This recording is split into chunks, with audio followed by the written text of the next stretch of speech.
Hello, everybody, and welcome to Sarah Straight Up, the third episode where we sit and we talk about real business, real life, the stories in between, and we cut all the fluff.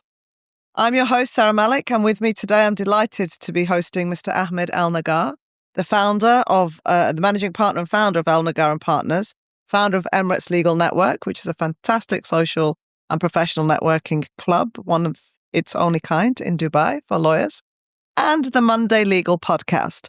He's also an expert in global corporate structures and wears very many hats the same way I do. Firstly, Ahmed, thank you for joining us today. Thank you very much for having me here. I'm going to kick straight into your background and what you do. So those of you who don't, those of the viewers who don't know you, let's educate them. You started your legal career in Cairo. Yes. Your journey started there, and you were admitted to the Egyptian bar in 2007, and then you expanded into the UAE, KSA, Egypt, and beyond. Now, that's quite a feat, and I want you to tell our viewers, whether they're legal or non-legal, about what milestones or early experiences in your life or your journey have shaped who you are today.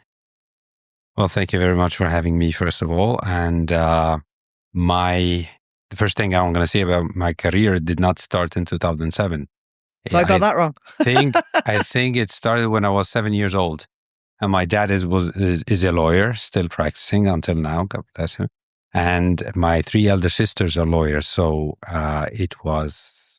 in the DNA. Kind of, and I knew it from very, very early beginning. So it was not like a surprise for me when I joined the university. I knew I would be a lawyer because I really liked it. And I was acting as one because my dad was my hero, of course, and that's how it started. And at the same time, during the university days, I used to work on the side while studying. And part of the work I was doing was teaching entrepreneurship programs to graduates.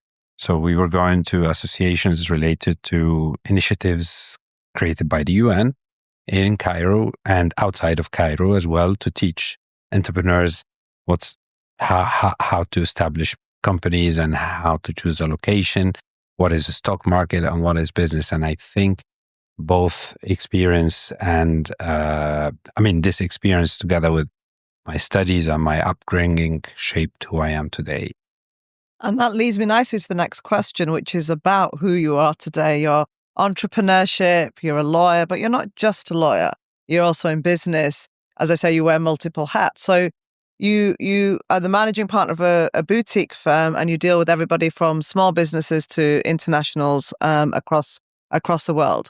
You also established a legal networking group and Monday Legal Podcast, a very successful podcast show of your own with lawyers. That's a lot going on your plate. So how do you juggle so many different hats? I think the basis of everything is the foundation. So when you build very good foundation for each of everything you establish, then it's easy to run on its own, and you kind of get involved whenever there's a problem or whenever there's a big decision to be made. So you're not supposed to be joining for the small decisions or the small things. So I take them step by step. When I started Elnaggar Partners in 2013, I started step by step. So we were me, my business partner, and my PA in a room as big as this, and 3 desks next to each other. And little by little, I started putting the foundation together. And right now, I don't need to be there every day. So the same I did with the jurist when I started it, the same I did with Emirates Legal Network, and little by little, they run it themselves on their own. And I'm involved between the 3 of them for the big decisions, not for the day-to-day operation. And that's possible. So I hear from what you're saying that it's important to have the right team structures to grow organically and to grow your infrastructure with you, to have a successful kind of a business, whatever that business that might be. Yes. And the starts are always very hard, and you have to put on all the effort, all the network, all the hours, and it's going to be very hard to start it. And in the beginning, this is the foundation time and the building time. You have to put all the effort then, and later on it runs on its own. And of course, the team is very important, and that's how things work. What's your leadership style with your team like? I don't have one. It depends on which hat I'm wearing. I don't know. From the podcast, for example, right now I have an amazing team and sitting in 3 countries. I'm so much involved into each and every small detail, so I really micromanage this very much. And that's not the leadership style I use for Elnaggar Partners, for example. There, I give a lot of authority to my team members who are able and capable of doing the work and even hiring and so on. They make decisions to bring in their team members and their colleagues as well to join them. So it depends on which venture I'm leading. So, but one thing that probably I repeat in all of them is that I take very quick decisions. Yeah. I don't waste time. I think that's super important of any leader. When we go to presidents of countries, they have to press a button. They might be wrong, they might be right, but they take that decision. There's no time to sit on the fence. Yeah, absolutely. And it's just, I mean, my experience, for example, that waiting for things to shape up and to be perfect until the right time come is I can tell you about Monday Legal, for example. Yeah, please do. I waited 7 years to make the decision, and someone was pushing me for 3 years to do it. And the moment I did it, I said like, wow, this turns out much better than I thought. I even read a quote the other day where it says that just you can figure out the details after, just get started. If you wait for the perfect time and have everything in place that's perfect, you'll never get started. And you figure it out as you go along. And I'm a huge believer in that in what I do as well. So tell me about this. How do you maintain your high standards and consistency? Because everything you're doing, mashallah, you're doing very, very well. So how do you ensure that that high standard is maintained throughout? I work a lot. I really, I try to give myself enough time to sleep, but I really love my work. And I tell you, this probably is a recipe for everything, for success, and actually for achievement, not just success, because some people do stuff and is not recognized as success until many years later. If you just love what you do, you will do it and you will not feel tired. I remember myself in holiday with my phone, answering all the questions of my clients and following up with my colleagues with a huge smile on my face. And I'm not annoyed. So I only do the work I love very much. And I think that's why. And there's no shortcut to success, right? You have to put those hours in. I think and tell me your views on this, what's happened in recent times is people see social media, people see you everywhere, and people think, oh, I want that life, or I want to be like that. What's your advice to that person who's watching you, who wants to get there? Like, how do I get there? Wow. There's so many things to say.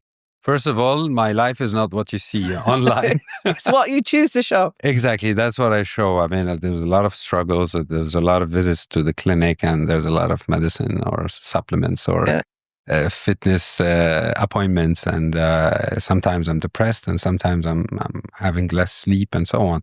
It's just that the only thing that is maybe you see online, and it's true, is that I'm very consistent. I will never give up because there is something that is not going well. I will just push until the end, until it completely work or completely fail. So I go for something else. Yeah.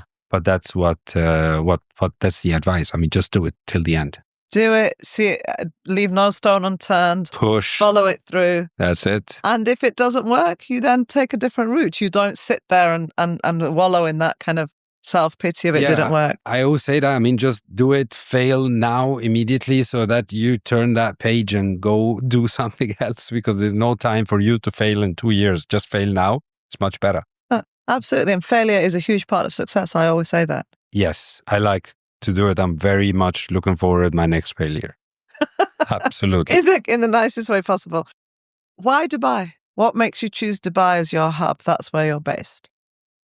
I don't think there is anywhere else that gives me the same opportunities and the same energy that I get here. It's impossible to find I travel a lot. You also do. Have you ever seen somewhere with all these qualities at the same time? It's impossible. It's unique. It's very unique. But it's also very competitive, Ahmed. Yes, of course. Yeah, that's why we're here.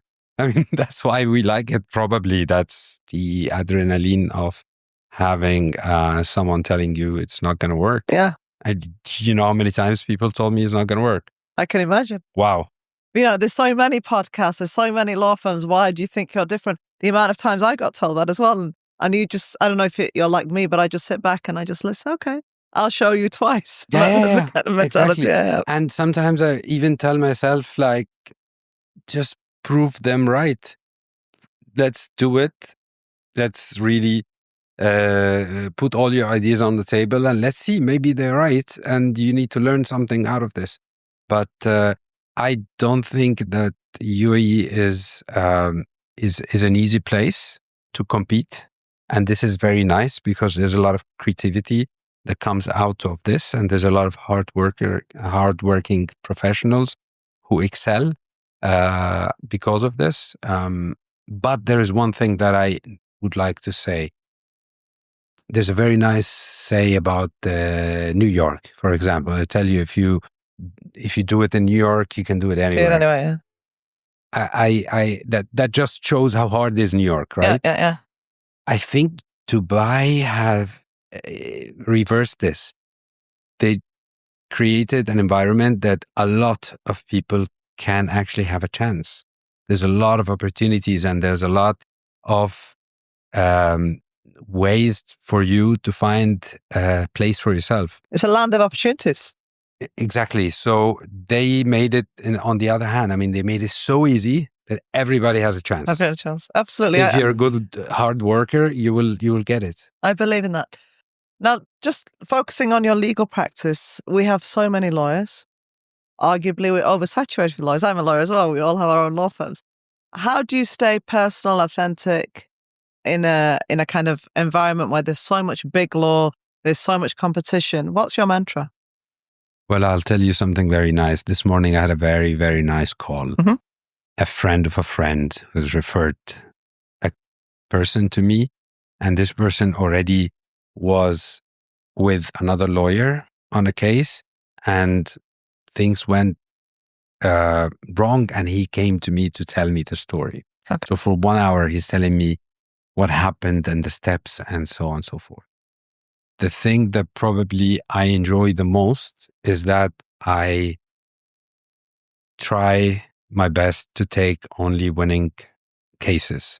And I try to advise my clients with the utmost honesty. Even if there is a chance for them to lose a little bit of money to get some benefit, I'll tell them in advance. And this is probably a quality that is not very often found, and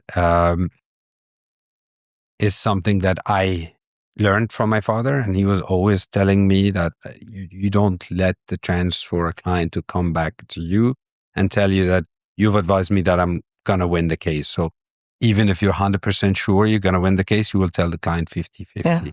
That's so you just give straight up. You don't mislead. I don't mislead. I don't want to. Yeah. You know, just if the client is using the ego and they want to push forward with the case anyways, it's on him, not on me. That's one thing. And the other thing is that I try to put myself always in that position, because I'm an entrepreneur as well. Yeah. I understand the economics of hard work and money and how you invest. And so I always think of, is there a way that we don't go to this conflict and there is a way to sort it out of court? And another one, which is, how much are we chasing and how much are we spending? Is it worth it, or can you just drop the case or drop this? So there's a few things that you need to put yourself, let's say that's my lawyering style. I don't really care about conflict or winning or ego in any case. I just put the interest of my client ahead of anything. And as well, the psychology, I understand very well what he wants to hear. And of course, there are times that I have to face him with the truth. I know you're going to lose, but I'm going to bring it up in the right way. And I think that's a trait that you should always maintain because it's where you get your respect and credibility, and it kind of carves out a market for you because, as you say, it's not normal always for lawyers to do that. We take on everything. Oh, we'll win, we'll look at, and, fees are paid, and that's not your style. And that's a great mantra to live by. Moving to your legal podcast, which is equally as interesting. So on your legal podcast, you have lawyers, they tell their journeys, they tell their stories. You have clients, you delve into actual aspects of law and educate the public in a very kind of understandable fashion, information they probably can't access elsewhere. What prompted you to launch this service platform podcast? Well, it started in 2017 or 2018, and it didn't start as a podcast. It started as a legal blog.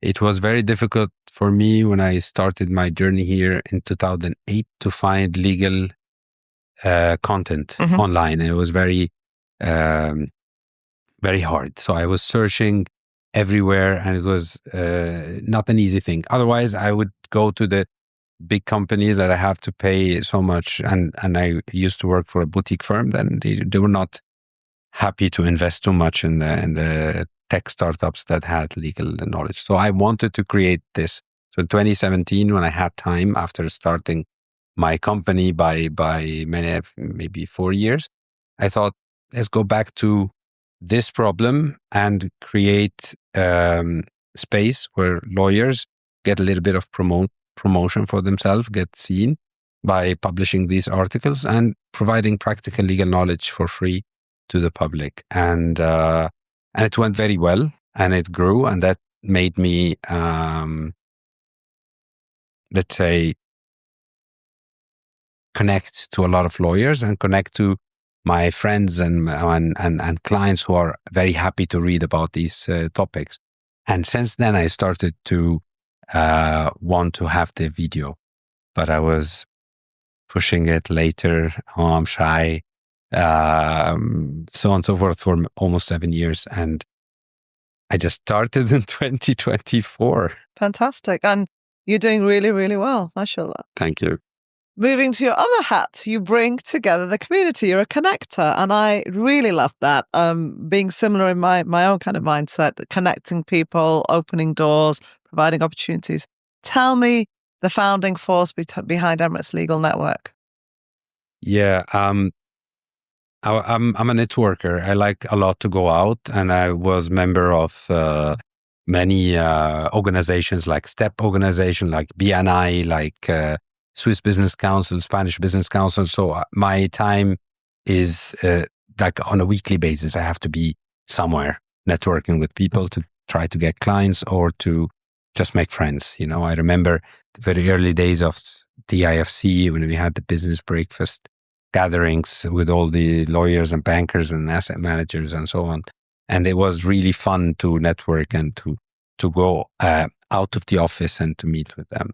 So I thought, okay, there is a gap in the market. There's no social club for lawyers. I mean, in any country, you find the bar association somewhere, or you find local subsidiaries of the bar to connect the lawyers together. Or the lawyers who go to court, they build their own community there.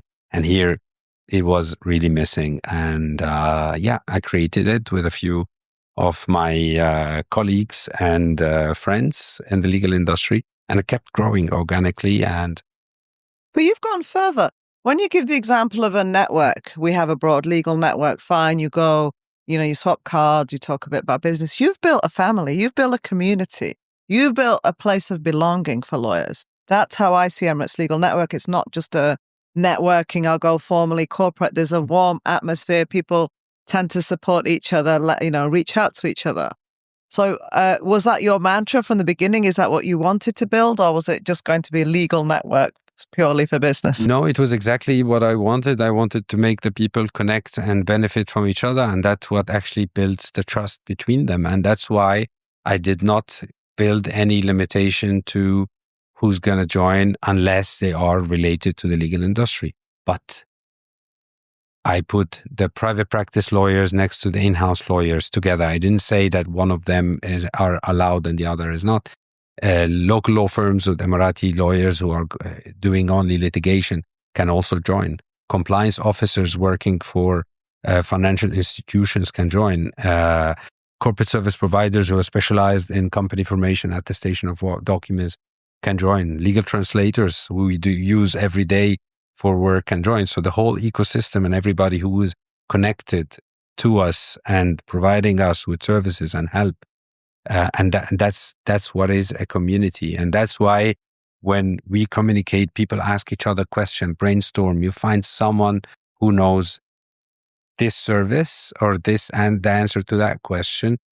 And because of the diversity of the UAE, you can also come into the group and say, okay, I need a family lawyer who speaks Italian and sits in Miami. And someone will give you a telephone number of a guy or a profile of someone who we did business with. And this is what a community is all about, support.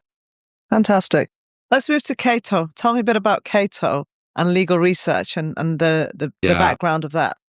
I don't know much about Kato, to be honest. I know about your Emirates Legal Network and about your business, but this was news to me. This is something that I'm trying to develop right now, but I will tell you a nice story about it. The name is very special. That's the nickname of my brother. Okay, so Kato stands for Knowledge and Technology Officer. Okay, because that's not a lawyer, because a lawyer needs a law degree and technology cannot do that. But Kato came from the word avocato or avocato. Okay. Where avocato is very much used in Egypt in the old days to describe a lawyer, and the word abo means the father of. So when we were very young at school, when I don't know 7, 8 years old, my brother's friends told him that you are the son of the lawyer, so your dad's name is Abu Kato, so it means you are Kato. Okay. So for many years, it's his name. And he's the only one of our family who is not a lawyer. So he's in technology as well. He's an IT guy. And that was the inspiration of the name. But what is it itself? Basically is just an AI tool that answers legal questions about the UAE laws. So we feed it with all the court verdicts and the precedents and the new updates in the law. And it answers you back. It's not perfect because it's still experimental, but we're working on it. And it's fantastic. We use it internally. And I'd love to be one of your test users on it when it's ready, Ahmed. Send you. It sounds great for something the market needs as well. Yes. Okay. Tell me, let's get straight up. What's been one of the hardest challenges in your journey, if you want to share a story, generally? Yes, overcoming fear, probably. And that's that. Yeah, the time I used to be afraid of failure, it was very hard, and it stopped me for a while. I'm going to ask you some rapid questions. I just want you to fire off answers. Try. What's one of the biggest myths about doing business in Dubai? That it's hard. A quote you live by? There's enough business for everybody. Your tip for a lawyer dreaming of cross-border work or recognition? Do it for free if you can't get paid. If you could fix one thing in any aspect, what would you do? In the law? In the law, let's go with the law. I would make a call for authorities and regulators worldwide to regulate more than criminalize. So the things that they cannot fix in societies by imposing more penalties and putting more crimes on it, just regulate it because you can control it this way. And finally, looking towards the future, Ahmed. So already what you do is so amazing. Tell us what else is in the pipeline. Where can we expect to see any new expansions or new projects? I can't say much, but I can tell you what I wish for. Uh-huh. I like Elnaggar Partners, for example, we're doing a huge digital transformation internally in the operations of the company, plus in the surface where clients will be able to communicate with us in a completely digitized way, which is really nice. And I'm very excited to see the outcome in the end because we've been working on it for a few months right now, and it's very soon to be launched. So that is something. And what I wish for is someone to step up and take my position in every single company I run, because I'm ready to let go of the managing partner position, for example, in Elnaggar Partners. So if this is a message to all my team, please, if anybody would like to take my seat, it's available. Fantastic. Yes. And now generally for our listeners, for our entrepreneurs, for people who are watching and inspired by what you're saying, what one piece of advice would you give across the board, whether it's somebody who wants to enter law, somebody who wants to enter business? What should they think? If you were to give one golden nugget of advice, what would you say? No one's waiting for you. I mean, you're so normal. You're just a human being. Just do it and fail and succeed and enjoy life. But just do it. Just do it. Just do it. And yeah. Thank you, Ahmed. It was a real pleasure to have you on here today. I really look forward to seeing what more we will see from you. And I have no doubt that you'll reach for the skies. And you've heard it. You've heard that his place is available. So applications directly to him or his team. And thank you very much, Ahmed. Thank you very much for having me. I really enjoyed and wish you all the best. Thank you.